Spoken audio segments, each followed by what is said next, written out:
KSWAM, San Antonio College Radio. This is the Urban Suite D Major. Cheryl Metal. Our special guests are still in studio with us. Ben Diggin, Cien, Louie Dollars, Era, Rick Rude. Gentlemen, once again, thank you for being here. Thank you for staying a little longer. Oh, thanks for having us. Yes, sir. What shall we get into? As I said, we're having a great conversation off air. Off air, yeah. So, I mean, well, I know somebody did, somebody brought up Area 210, which was an old like hip hop. It was a hip hop store, right? Yeah. So like graph supplies. Yeah, and then so like they had one show at night, and that was, but that was put up. That was Cabs. Cabs. Yeah, Cabaret. Cabaret with Felon. Yeah. So yeah, that, and from that night, like I met a bunch of different graph writers and MCs and but yeah, they didn't have electricity. That show almost didn't go off because they didn't have electricity. Really? They ran a cord from the store like next door. Oh, like wow. So, Well, yeah. I performed over there. Yeah. Yeah, I played with a group called the Shadow Soldiers. I don't know if you remember them. No. They were from the 90s, yeah. Really? Yeah, Shadow Soldiers, and then Hated Family performed. But that was one of the first like I guess hip hop stores that sold like graph supplies and skateboard stuff. But there was also, I don't know if you guys remember Mellowware. Mellowware. Mellowware, That was, as you were saying, Yeah. graph supplies. Yeah, Mellowware. Yeah. Yeah, Mellow, and then of course there was Pressa, yeah. and then of course there was Very Unique, and Very Unique was in Windsor Park Mall. Okay. Yeah, Veronique used to run that spot. She used to do like t-shirt airbrushing. She used to have DJ set up in there. I think that they might be the ones that are, I was thinking that they're working out of Eisenhower, if you remember. Well, I don't know. The last time I spoke with her, she said she wasn't doing anything. Oh, she anymore. wasn't? Yeah, she hadn't been doing anything. I remember talking to her. She was an artist. Yeah. And she had the store in Windsor Park Mall, and I remember she used to sell a lot of concert tickets to a lot of shows that were going around, like local shows, like, or if somebody was coming in, like I remember buying tickets to like Scarface there, or Bushwick came in town. I don't know who else performed, maybe UGK or something, but it was back in the 90s, and she had another store, and then Superfly and Time, Superfly and Time Bomb. Yeah. Time Bomb, Yeah, that was over there off of Joey. There they had the after party to Evolution '98. Yes. That was Yeah. again another Deep South Evolution, yeah. Yeah. Deep South Evolution. Yeah. Yeah. That was at Rosedale Park. Yeah. Yeah, back in the day. Yeah. I was just trying to bring that up because I know we were talking about Area 210. Yeah. And I think I might have a flyer for that show. That's what I was saying. And then I know we were talking about, what else were we talking about, Bree? We were talking about putting together a Fresh Fest. Oh, that wasn't recorded? No. Oh, I thought it was like on a live stream. I got some health issues I'm working through, and wanted to bring like 6 to 8 months, like a Fresh Fest, like some big names, old school names, but also bring awareness to the Kidney Foundation, the blood bank, to bring more awareness to hip hop, the participants that are still in hip hop. Some of us, I just turned 54, and I'm still moving. So Yeah.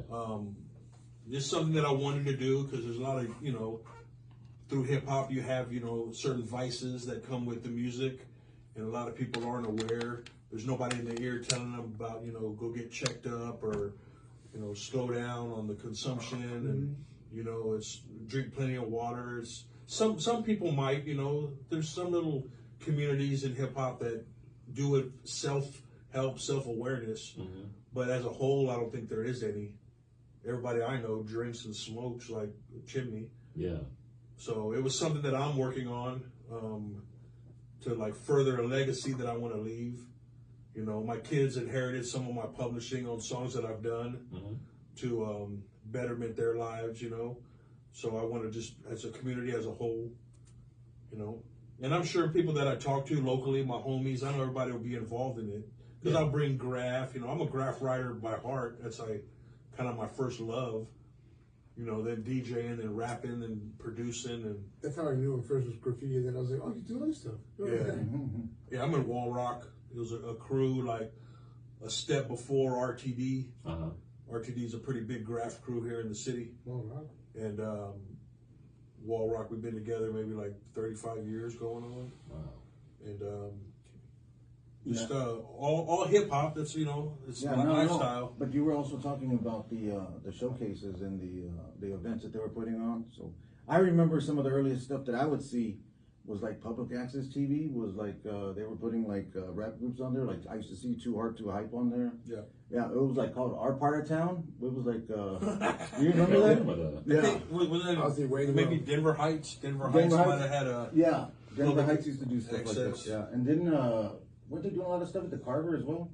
Carver Culture? Community. Yeah, the Carver Community Center. Yeah, that one there too. Yeah, the Barbara Jordan. There was Yeah, and I know they had some events too where they had people come down, like I guess to see some of the talent that was here in town, because at that time I mean there was I would say a handful of people that I knew about, but I started becoming a fan of everybody who was out there doing stuff locally. Mm-hmm. And I know like Era, I think you told me once.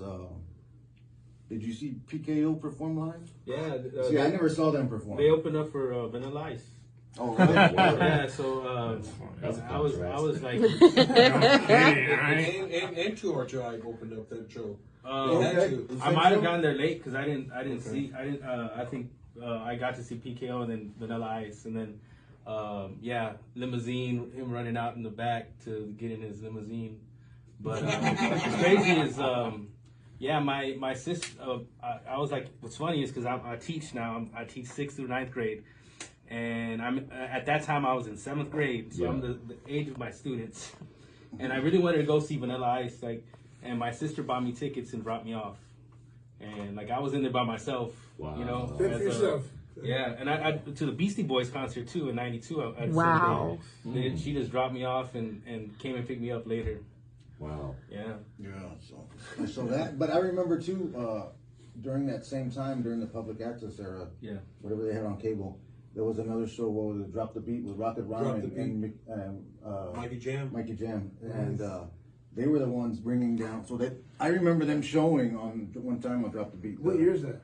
Like 95, 94? Yeah. Probably around there. Yeah. 90 to 94. Yeah. And it ran for a while. And I heard last that Ron was out in Houston now. I don't know. Yeah, I mean, I talked to Mikey Jam, but not Ron. Yeah, but those were like some of the OGs too. They were doing stuff down here, locally, on public access. But I mean, it was all we had at the time. You know what I mean? Yeah. I mean, that's how because you couldn't stream anything, so you just catch it on cable. So it was cool the way it used to be back then. But I know I have some cassettes, like VHS tapes of those shows recorded. I just need to I need to transfer them to have them Digital. yeah, so I can have like a digital. Let me know, copy man. Let me know. Yeah, well, my son does all that. Oh, he does. Yeah, he does all that, but I just haven't given him the tapes yet. Yeah. What was your Oh, first- you know how to transfer VHS to?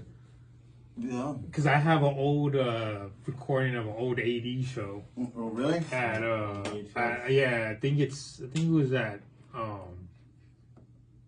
Avenue B. Okay. What was that, Assassin Nights? Yeah, the only person that wasn't there, I think, in this show was Pax at the time. Really? But everybody else was there. But yeah, I've been wanting to I reach saw out to Yogi you. the other maybe get it. day. He stopped by my work and he was doing his passport. So Who? he walked in. Yeah, Yogi. Oh, Yogi, Yeah. he's doing really good now. Yeah. He's a apartment locator. Really? I know the man state. busy. Yeah, he's busy. Yeah. He's doing really good though. But transferring the VHS, I also have the reset videos. I already transferred those. Who was originally Reset? So originally? shout out to Roy. Roy, right? Okay, I remember Roy. Government names, but everything. Yeah. Yeah. Electric Messiah. Yeah, That's what he went by. Electric Messiah, there you go. Oh, is that what he went by? I never Yeah, knew. shout out to Electric Okay. Messiah for sure. Mm-hmm. Yeah. That was all him, right? Yeah, I remember that. Shall we get into some more music? Yeah. All right. And y'all stay tuned. We got more coming up in this block of music. We have the latest from Mad Dog McGraw and Ross Beats, plus the latest from D-Rock right now. Brand new music from the album Application Management. This is Jamari Quality, Jazz Infinite. The track is called Reaction, featuring Shimon Cassette, Supreme, and DJ Technique. Keep it locked, y'all. More coming up. This is Urban Sweet, KSYM, San Antonio College Radio.